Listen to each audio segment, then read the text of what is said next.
पाकिस्तान का नौजवान कम काबिल या कम मेहनती बिल्कुल भी नहीं है।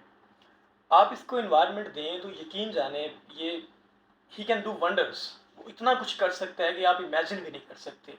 लेकिन जिस सिचुएशन में इसको रखा हुआ है बेचारे को, जिसमें अपॉर्चुनिटी नहीं है, कुछ भी नहीं है, कोई एजुकेशन स्टैंडर्ड की नहीं मिल रही, हेल्थ नहीं मिल रही, तो इसमें उसकी उसकी क्वालिटीज़ जो हैं वो मेंटल क्वालिटीज़, फिजिकल क्वालिटीज़ सारी की सारी उसमें उसमें तबाह ही होना है। और नून मीम राशिद, नज़र मोहम्मद राशिद साहब ने अंधा कबाड़ी के अंदर उन्होंने बड़ा खूबसूरत ये सारा नक्शा बयान किया। मैं समझता हूँ कि इस पर मिस्ताक आता है। रात हो जाती है, ख्वाबों के पलंदे सर पे रख कर मुंह बिसूरे लौटता हूँ, रात भर फिर बुड़बुड़ाता हूँ, ये ले लो ख्वाब और ले लो इनके दाम भी, ख्वाब ले लो ख्वाब, मेरे ख्वाब और इनके दाम भी।